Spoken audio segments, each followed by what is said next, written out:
Everyone, welcome to Clean Coder YouTube channel. So today we are going to solve LeetCode problem number 20, valid parenthesis. So if you haven't subscribed my channel till now, please subscribe my channel as I post these tutorial videos in interview style quite frequently. So let's get started. So this is the problem statement, valid parenthesis. Okay, let me move this bar right here. So this is the problem statement. Given a string s containing just the characters circular open, circular close, curly open, curly close, square open, square close, determine if the input string is valid. So he is defining a input string as valid if first open bracket must be closed by the same type of bracket. Okay, and open bracket must be closed in the correct order. Okay, so he has given us some examples. We'll check these examples in great detail in our whiteboard. Let's check the constraints. So length of string is between 1 to 10 to the power 4, and string only consists of these three types of brackets. Cool. Let's move to our whiteboard now and let's try to solve these test cases on our own. Okay, so let's check the first example. So this is circular bracket open and circular bracket close, and these are in correct order. So yes, this is a valid string. Let's check the second test case now. Circular open, circular close, square open, square close, curly open, curly close. So yes, this is also valid sequence of brackets. So let's check the third one. Square open, square never got closed. Sorry, circle open, circle never get closed, and there is no opening bracket for square, so this is invalid. Let's check the fourth one. Now circular open, square open, okay, but circular closed before the square closed, so the one which opens after should close before, right? So this is also invalid. So let's check the next test case.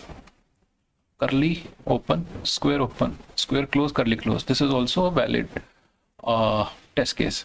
So we need to design a program such that it will parse these input sequences, like the valid ones as true and the invalid one as false. So let's check our answers whether we have solved these correctly. True, true, false, false, true, right? We confirm true, true, false, false, true. Yes, we are right. Yes, let's move to the code walkthrough part now. So in the interest of time, I have already written my accepted code snippet. So if you are like a person who prefers to solve the problem on his own, this is the right time to pause this video and give it a shot. And if you're not able to like make much progress, feel free to jump to the next section. So let's jump to the next section now. So let me explain you the code briefly. So Boolean is the return type. Okay, this could be either true or false, okay, depending upon the string which we parse, and is valid is the function, s is the input string given to us. So I'm using a stack data structure for this problem. So this is a stack of characters, st new stack. Okay, so this for loop, what it is doing is it will parse this kind of input string only once. Okay, so there is a switch case here. No problem, let's try to parse this string and we'll get to know the algorithm better. So what is happening is this is the stack. Okay, this is the stack st I already drawn. So the first character is this, so this is opening brace and I'll push that in the stack.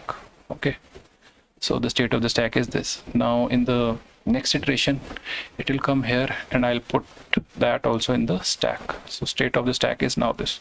So then it will move to here and I'll push that also to the stack. Now state of the stack is this. Now it will come here. Okay, so where would it go in terms of code? It will go here. So what it will check, if stack is empty, true, no stack is not empty, and stack dot peak should be the matching one, right? like stack dot peak, if it is not equal to this, then clearly the top element of the stack is not matching the one which is like coming. So clearly it is an invalid case and I am returning false. So this is a kind of early return. So whenever it detects that the like the input sequence is not a valid one, it directly returns that and it doesn't wait to parse the complete string. So this is a kind of optimization which you can do in your code. So clearly these are two matching brackets, like this is the curly close, this is the curly open. So what will happen is it will execute the else block and it will pop this block. Okay, it got popped. And now let's move to the next part. This is the square close. Again it will check and it will move to this block. Again it is matching one, so it will pop this block. And now it will move to the next part. Again it will move to this block, and again it is the matching one, so it will pop this. So at this position my stack is empty. So let me draw this stack again. Okay, so this is the state of the stack now. Okay, now I move to the next part. So what is this? This is a opening brace. Okay, cool. I'll push this in the stack. Now again there is opening. I'll again push that in the stack. So at this position my for loop will complete its execution. Now I'll jump to this part. So if stack is not empty, this is a ternary kind of operator. So if stack size is 0, okay, stack size is 0, it means the string was valid string, so I'm returning a true in that case. So if stack size is non-zero, I'm returning false. So in this case string size, the stack size is not 0, so I'll return false in this case. So had there been these two characters were not present in the string, then in that case I would have returned true. So this was the code walkthrough briefly which we did for this problem. So let's also discuss time and space trade-off for this problem. So time complexity is quite straightforward. It is O of n, since we are doing only single parse of the string, and n is the number of characters. So space complexity is also O of n, because in the worst case we could have all the open brackets and the stack would consume the space corresponding to the number of characters in the string. So space complexity is also O of n. So this was all I wanted to talk about this problem.